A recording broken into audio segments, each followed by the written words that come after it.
I realize that most people are walking around maybe at best 35% of what they could be.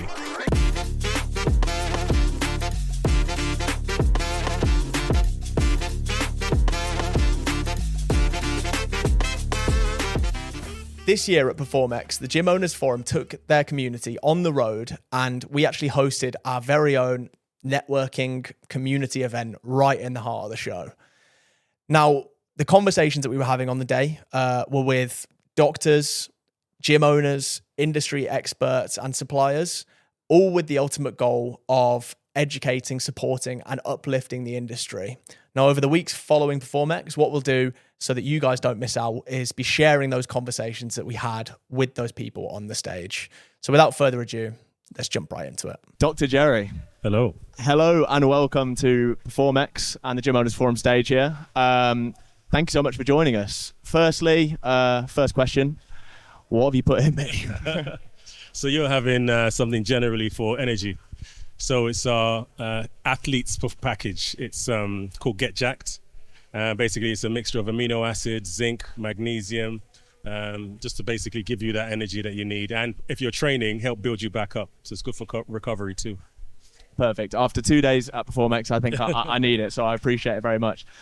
So, yeah, IV Wetroom, take us through it. What is IV Wetroom? And well, I think let's start with your experience actually, and then how you kind of came into IV Wetroom as well. So I'm a trauma doctor working in emergency medicine, and I work in A&E. And during lockdown and COVID, I was seeing a lot of my colleagues getting sick, and they were good on the outside. Everyone looked healthy. They were going to the gym. They were training, but yet inside, when it hit, everybody was off. And I realized that most people are walking around maybe at best 35% of what they could be. And when our bodies give us signals, we chalk it off as like, it's because I'm getting old or because I didn't sleep well, but there's all these clues. And so I realized then that there's a place for trying to optimize people's health. And so when I looked into it, it transpired that they're doing a lot of this stuff over in America, giving IVs.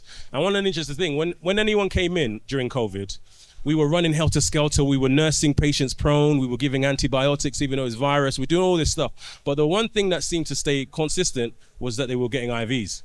So we were giving people that were sick an IV just to get them to neutral. So then I started thinking, what would happen if you gave someone that was neutral IV? Where would it take them? And then so forth. And if you're into wellness, where could you go? And then it transpires that that's a big thing in America and Australia and Dubai. And now here we are doing it.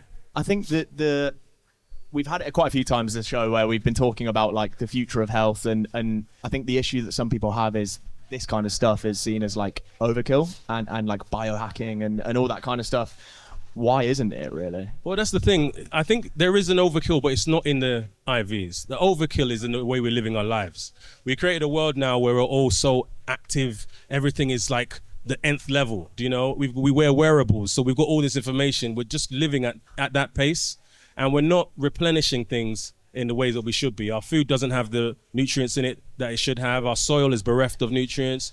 I was speaking to this woman who raises horses, and she was saying that there's not enough selenium in the soil for her horses. So I was like, well, that's funny because there's not enough of anything in the soil for us, do you know? So that's the lifestyles we're living.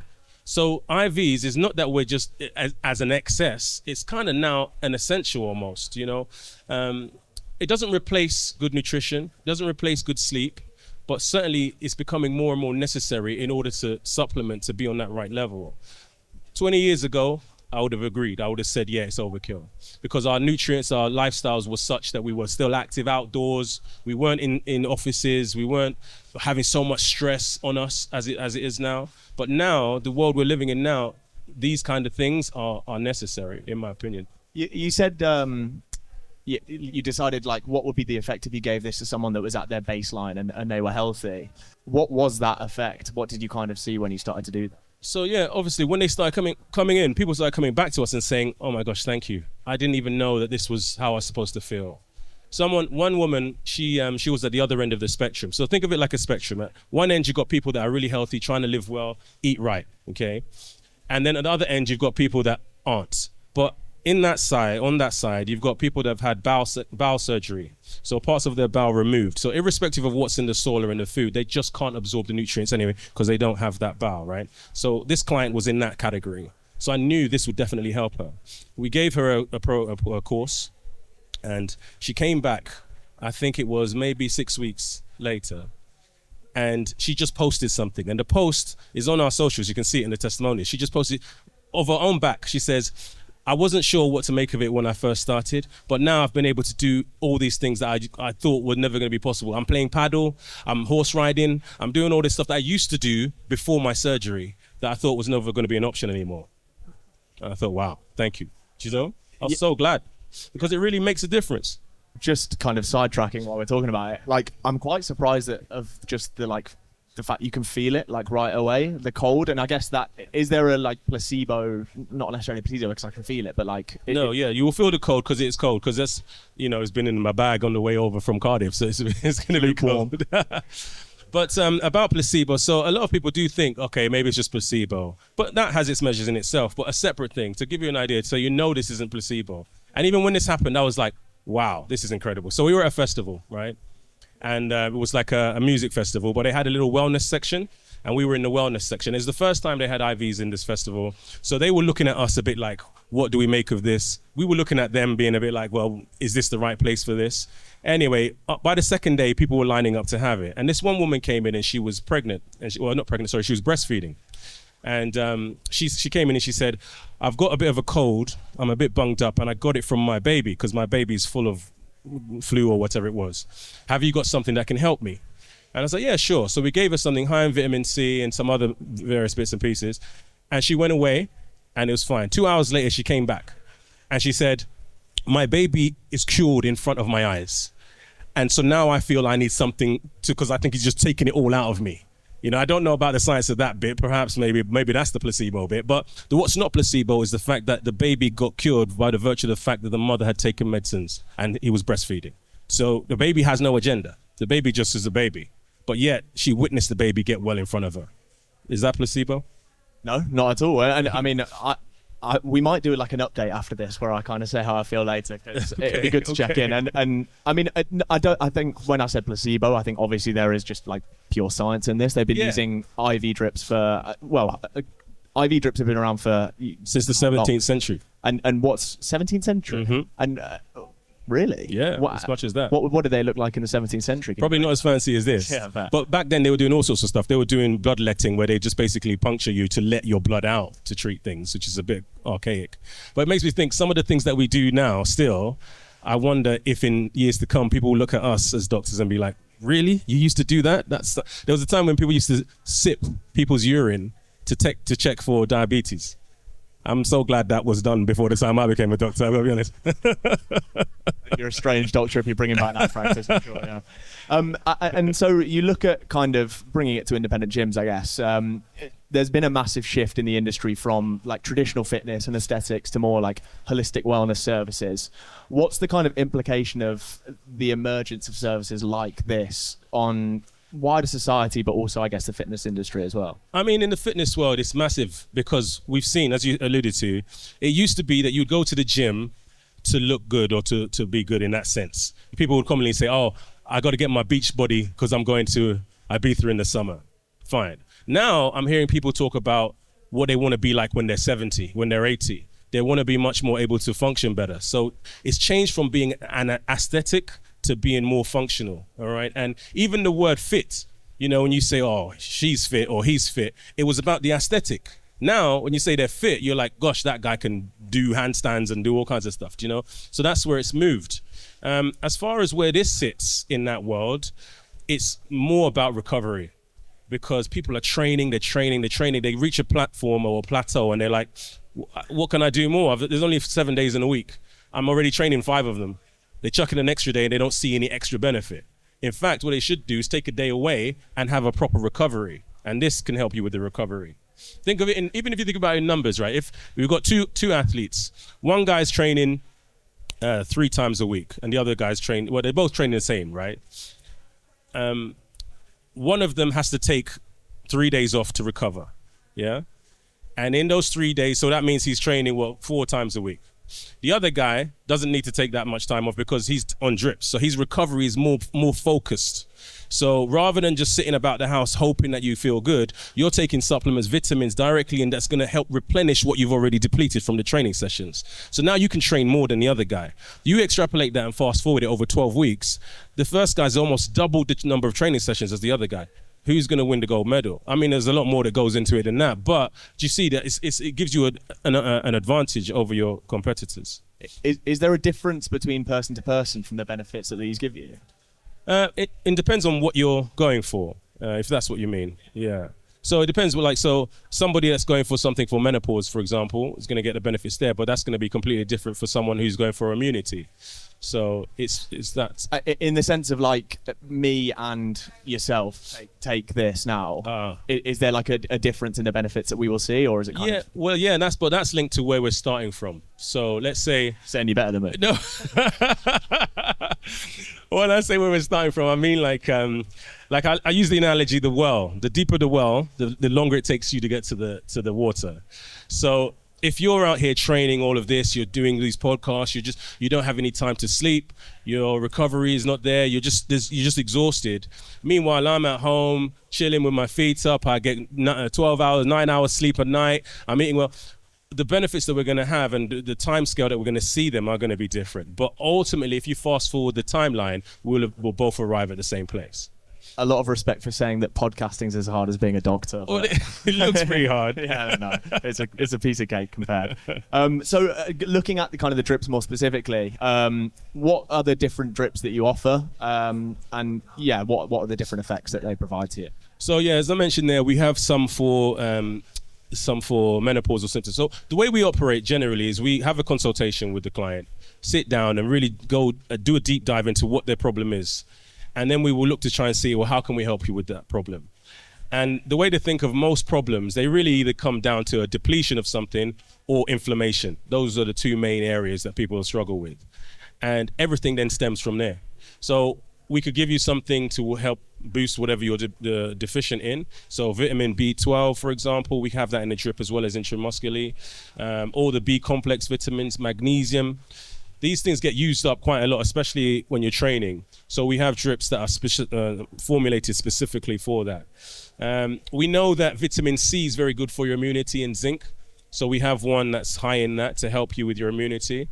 And we've just actually released a new one that is really for your skin. It's going to help people that have acne, especially women that suffer with acne that's linked to hormones. So if they get acne spots on their chin, and when they have their breakouts, that suggests that it's an androgen problem. So we've got a drip that targets that. So you name it. We've got one that's coming out soon that's basically turmeric. So it's curcumin is the active ingredient. So that's good for inflammation. So it just depends what your problem is. We go down, deep dive, find out what the problem is, and then see how we can help you. But we'll accept that there may be some situations where we can't help you. We're not saying everyone has to have an IV. It's just a tool in your toolbox, And whilst this is great for the things it's great for, there will be some situations that it's not great for. Like in your toolbox, if you've got a hammer, it's great for hammering nails, great for smashing walls, but you try and paint a wall with a hammer, it's not happening. So it's the same kind of thing. From that, what I can say in terms of the personalisation, it seems really good for gym owners in terms of as a bolt-on on top of PT packages, and offering it as an additional service, purely from a personalisation element, because it kind of leads the PT to care a bit more about and think a bit more about what their actual member or their client is dealing with.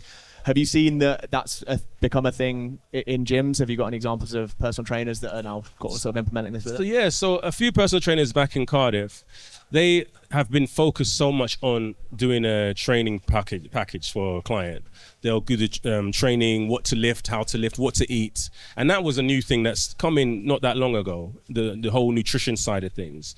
But now a lot of them are starting to realize more so that it's a lot to do with the recovery side of things. So when they start to understand that this can help with the recovery, they're all on board with it. And that's the key place where it slots in from the PT's perspective.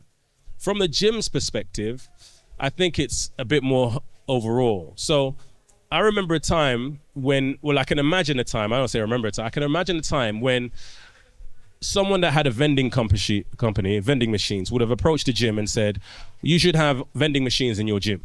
And the gym owner might have laughed and said, it's counterintuitive. Why are we going to have sugary snacks when people are trying to work out? That evolved into what we see now, where we've got Lucozades and like protein shakes and pre-workouts, and they're almost in every gym. Now we're into the era of red light therapy and cold plunges, and they're starting to appear in gyms. And to me, it seems inevitable that IVs should be in gyms, and they will do. And I think the gym owners that kind of cotton on to that will be the ones that define the next decade as to what happens in the wellness space. I think you're already seeing it, to be honest, because you see like aesthetics clinics and more like medically, there's a word there somewhere, but more like medically professional clinics based in gyms now, and they are the gyms that are offering the more value for money service to their members. And I think from that perspective, is this really just like an additional value on top of all of those recovery services? Absolutely, because I think that's, if gym owners are smart about it, they can turn gyms into the hubs where people will all congregate, and it makes sense that they will have all of these things there. Do you know? AI is taking over the world, but the thing that AI won't be able to do is this kind of human interaction with us yet. It may change, I don't know. Is there a possibility for an AI integration to it? That seems a bit dystopian, to be fair. Well, I hope not, because they'll put me out of work. But I think, and what I mean is like, because AI is taking over, people are they're going to yearn more for that human connection. And so if gyms capitalize on that, they can provide a place where people can have that human connection whilst they're working out, whilst they're doing recovery, whilst they're getting the benefits of all the things gyms offer. Is there a way, because obviously you're a doctor, is there a way that gyms can kind of start incorporating services like this into their gym without having that, like, I wouldn't recommend not having any kind of education, but without having like a doctorate or a medical degree? Well, yeah, see us. Because we have a plug and play set up where we can send a nurse or a team of nurses to your gym with all the kit, with all the governance, with the insurance, everything all done. You just literally sit back and collect your cut of the money, really. You don't need to do anything. We bring everything to you and take all that responsibility and liability. So that's the plug and play package. And I think that any gym owners watching this, that's what they should be thinking about. IV Wetroom, hit me up. Yeah. Don't show them the back of your jumper. I think, yeah, there's definitely something to be said about, as we look forward in the industry, this is going to become like the norm. You're looking at it an awful lot. Yeah, just making sure it's feel all right? Yeah, feels fine. Fine. Yeah, I'd say so. Hands a bit cold. That's okay, yeah. Yeah, it's normal. Yeah. But yeah, the way the industry's going, I see this definitely getting adopted mainstream. How can gym owners, if they're kind of looking at this and going, well, that's interesting, and obviously there's contacting you, but how is the next step for, I guess, from your perspective of making this more mainstream? Just like interactions. While I was waiting here to talk to you, I met a gentleman from another brand who owns a gym, and he was asking what I do, and we just got talking, and then he said, you know what you could do? We could have a day where you just come down and we get all our clients to book in for that day, and we just let you do what you do, and we see, and once a month, and then we just build from there. And I think when gym owners see other gyms doing it and see the positive effects, then it's just a natural cascade, really, isn't it? Is there a limit to how much you can kind of be doing this, or is it? Well, you mean from our side? From like my perspective, is there a limit to how much I could be doing IV drips? Well, it depends on what it is you're having. So there are risks of toxicity with certain things, and we don't want to be cavalier and just say, yeah, get it every day, not a problem. But I think in terms of how you feel, if you go by how you feel, we first started by going by symptoms. So we would go by how a person's symptoms rather than a blood test initially, although we use blood tests now. But blood tests aren't necessarily the most accurate for this type of thing. I might have to explain that in a minute, actually, because if anyone listening might like, what, that doesn't make sense. But so we'd encourage you to go by how you feel. So me, for example, I had vitamin D injection, and after about 6 weeks, I felt like I needed another one. All right. Had I gone back sooner than 6 weeks, because it was supposed to be a month's course, if I'd gone back sooner than that, then I would have probably been starting to get too much. But I just go by how I feel. I've got this bit of a cold now, and funnily enough, the 6 week mark was but last week. Then I went on holiday, and caught something on the plane, and now I'm like, I should have just got my jab. Do you see? So it depends. It depends also on how you're living in terms of how you utilize it all up. So if you're really active, you're gymming and all that stuff, you might have to go back after 4 weeks. But yeah, we go by how you're feeling. I think I'm being quite like rigid right now, just purely because it's first time and I'm not really sure. But I think is there the potential for this in the future or even now to be more like mobile and kind of a more passive thing? Yeah. So we, as our service, we're a concierge service. So we'll come to your house. The nurse will come to your house, set it all up, do it all just like I did there, do it, and then leave it, and then take everything up and gone. We can set it up in gyms, obviously. If you're talking about mobile for the person to have, I was thinking about having an IV. You know how what's it called? A runner's arm. Yeah, they have that band, and then you could put it in there, and then you could have a shorter lead cable to connect to your hand where the IV's in that. So that's something I was thinking about. I don't know if it would work, but this is in my mind. I'm thinking. Don't test it on me, please. It is super interesting. I'm just thinking like the convenience aspect of it, because this, you set it up in 5 minutes, yeah, and it's in. But the thing is, once you've had the drip, it's not like you'd need to then carry it around with you. And if you can't spare 20 minutes in your day to have it, then there's bigger problems that you're having, really. Do you know?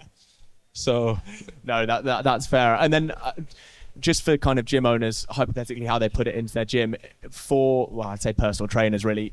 Would you say you kind of include this as like during your PT session, or instead of one day, instead of like absolutely beasting you, they'd just say, today we're going to do like an IV session, yeah, and maybe a bit of education as well on if they're like a GLP-1 user or something like that. Yeah.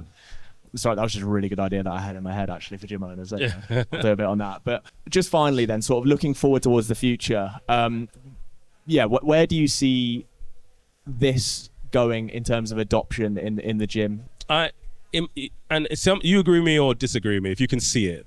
But I want you to imagine you're walking into a gym, you've walked in, you've seen the vending machines on the side, you've seen all the treadmills, you've seen the weight section, you've gone around the corner, and you've seen the cold plunge maybe in the changing room, you've seen the infrared sauna, you've gone in another room, and there's just a row of IVs. People sat there reading a newspaper, having their IV drips. Can you visualize that? Yeah, 100%. Same. So that's where I see it going. I think I've said it a couple of times, but the future of the industry really, like the future of gyms especially, is going to be, I mean, Third Space did an absolute blinder calling themselves Third Space because it's free advertising, but independent gyms will be like the Third Space. They already are the Third Space. And I think it's things like this and actually having a bit more medical backing and a bit more scientific backing really just elevates the respect that they get from the government and society and people that don't actually go to the gym, because, you know, I wouldn't consider myself a gym goer, but actually stuff like this does interest me because it's the kind of, it's easy in a way as well. Like, this is minimal effort. So yeah. And that's the beauty of it. And that's where it bridges the gap between medical and fitness. And we'll just sit in that gap to give people the opportunity to experience these kind of things when it's not in I'm sick, I'm dying, I need it then. It's more of a wellness kind of package we're offering. I know you're going to say yourself, but where is that bridge between medical and like gym owner? Is that this kind of stuff, these recovery services? It's not just this, but we're seeing it with, cold plunges. I mean, that's not so much medical, but in terms of the benefits that they talk about, the releasing certain proteins and all of the activation of certain pathways in your body, that's more of a medical thing. Same with red light therapy. Again, it's a medical thing. We're trying to activate and stimulate various things and pathways. So we're already seeing that kind of crossover, but this is taking it to the next level. And I think it's important that we understand that the medical side of this is key, because what I can imagine happening as well, that a few cowboys will start coming through as it becomes bigger, and everyone just trying to do it, and they don't have the clinical governance, they don't have all that stuff that goes behind it. It took us 18 months just to get all of that in place before we launched, and we didn't have to do it because it's not that regulated properly at the minute. I think advances in all of these type of things are moving at a faster pace than regulation is. But regulation is coming. So we thought, let's not wait for it to come. Let's get ahead of it. And I think when we're talking about bridging that gap, any other brands that you come across that are doing that, that's fine. Go with those as well. But as far as I know, there's only a few of us. Trust is a massive element of it. Like, you're a doctor who's obviously been introduced to myself through Tom, and I think there's that trust there. Do you want to know something about trust? Okay. So the name IV Wetroom isn't just an arbitrary name just come out, plucked out of the air. When we were coming up with a name, we sat down and we were like, right, what are we going to do? It's a wellness brand. So we wrote down wellness. What are we trying to do for people? We're trying to encourage people to make decisions about their health and empower them to make the right decisions. So we wrote down empowerment. And then we said, well, what do we want to be? We want to be a brand you can trust. Wrote down trust. Wellness, empowerment, trust. W-E-T, wet, IV Wetroom, boom. Bash. So trust is part of the foundations of what the brand is. You see? So, yeah. No, it's fantastic. So, okay, just to round up, I'm a gym owner and I want to lean into this and I want to start getting educated on it. Where do I start? What's the kind of first stepping stone? So first step would be, let's contact us or another provider if you know someone else. You don't have to be humble, you can say. Contact us and then we can talk to you and organize a day when we can come down, have a look at your setup, and then maybe set one up for once a month, a day, just where you can let your members know, let them see the material, get an idea for it, they can book in, and then we can just run it once and see how we go. If it's a good take up and people enjoy it and they like the benefits and they think it's great, then we can just run it out every month. Is there an educational side of things that you also do as part of this as well? Yeah, absolutely. So they can go to our socials. We post things there quite frequently about what different drips do, what different minerals do. And then we come down and we'll have the conversation with you. Remember I said at the start of anything, it begins with a consultation. So in that consultation, that's part of the educational piece as well. Sometimes people come to us and they say, I don't know what I need or what I want. What can I have? And then we start talking. And then we say, well, what does this do? Oh, this is how is your sleep? Oh, yeah, magnesium. Oh, gosh, and it just goes from there. So, yeah. Jerry, thank you so much for your time today. I almost just reached my hand over to try and shake your hand, but I won't do that. I'll do it with this one. Nice. That is all for this episode of the PerformX edition of the Gym Owners Forum podcast. I hope you enjoyed the episode. I thoroughly enjoyed all of the conversations that I had from the 2 days of the show. Would highly recommend anyone to check out PerformX next year and just other industry events in the UK. If you enjoyed the episode and you want more like it, head to YouTube or anywhere you can get podcasts and look for the Gym Owners Forum podcast. If you want some more quick fire and actionable tips, head to our socials where we're posting regularly about insights and just general tools and things we find from the industry right there directly to you. And if you just want to get in touch, reach out to us, DM us, email us, go to our website, reach out, and we're always happy to have a chat and a consultation on how we can help. With that said, see you on the next episode.